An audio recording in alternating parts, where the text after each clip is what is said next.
A lot of you have been asking me to do an update on Tesla. And so in this video, we're going to talk about my current outlook, what exactly needs to happen in order for me to get into this position. And I want to cover a very unusual option order that actually came through today. I'm going to break down what makes the order unusual, what this means for the stock, and what this means for me going forward. Now, the first thing that I want to say is that so many people are focusing on Tesla, and that's great. If you're a long-term investor, take these videos with a grain of salt. You have your own due diligence. You have your own fundamental reason that you're investing in it. I am a trader, right? I am not just focusing on Tesla. I've got 60 other names that I'm constantly trading at one time. And I'm not just focusing on this, right? Like I'm focusing on a lot of other ones. Enphase, this thing is up massively. We've been killing it here.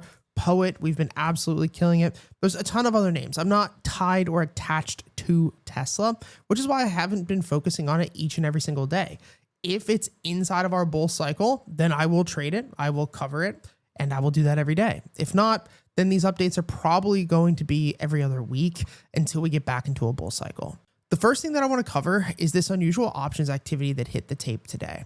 I alerted my private Discord community about this, and I also posted these on X because I think that it is important. Now, I want to start by saying that just because there's unusual options flow does not mean that the stock has to move. I have watched whales lose so much money in the past, right? Institutions are wrong the same way that we are wrong.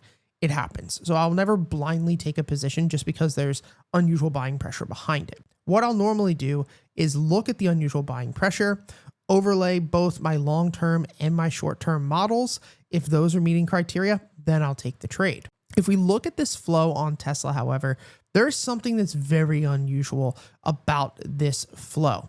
Now, what I teach and train my students about is that there's basically three important aspects of an unusual order. Those three aspects is time, size, and urgency. If we're going to take a position or if we're going to look at a position, we need to make sure that there is size, not $20,000, $30,000 worth of calls, but real money coming through.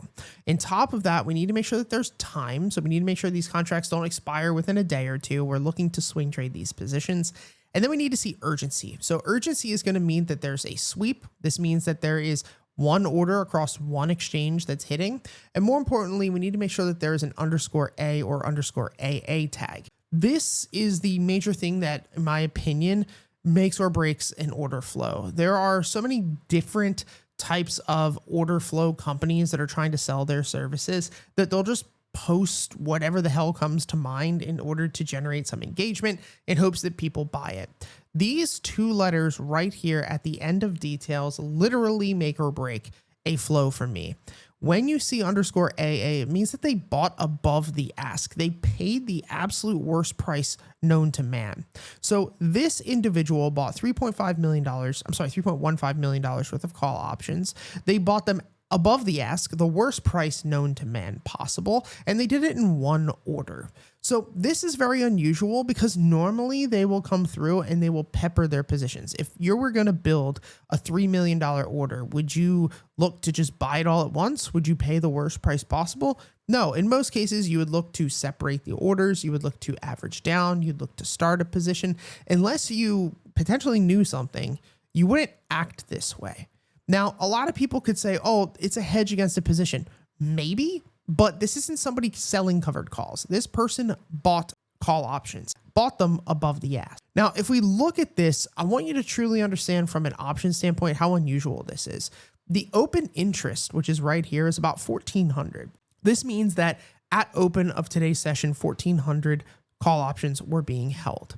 I want you to also notice that the volume today is 18,922. That is 18 times the amount of calls that were bought versus this open interest. Now, if we go back, you will see that 10,000 of the 18,000 was this whale. So that means that the other 8,900 could be the whale, or realistically, it's probably retail investors who are trying to piggyback off the back of that whale flow. But this is very unusual because you can see open interest very low every single day.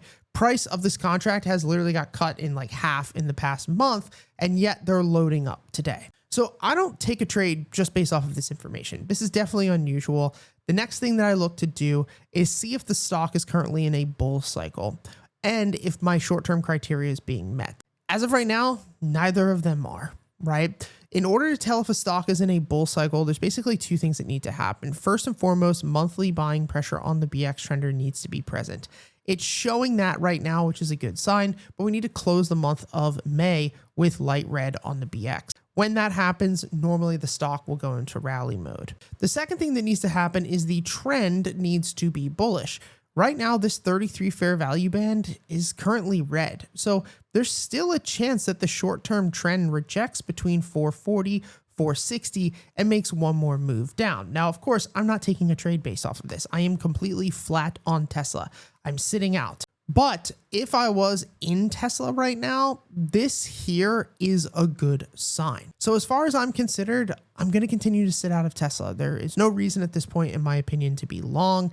If my bull cycle criteria is met, then I'll look to get in. If that means that I'm paying 440, 450, 460, so be it. It's not the end of the world. The other thing is that I can just skip the trade. There are hundreds of other positions that I could potentially take. I don't need to trade Tesla as my only setup. Even right now, it would be about 1 out of 40 to 50 positions in my fund. So as of right now, I'm still sitting out of Tesla. I need to see the trend flip back to bullish. This is looking good for now. Short-term calls looking good as well. My expectation here would be that price is probably going to fill the upside gap in the next week or two.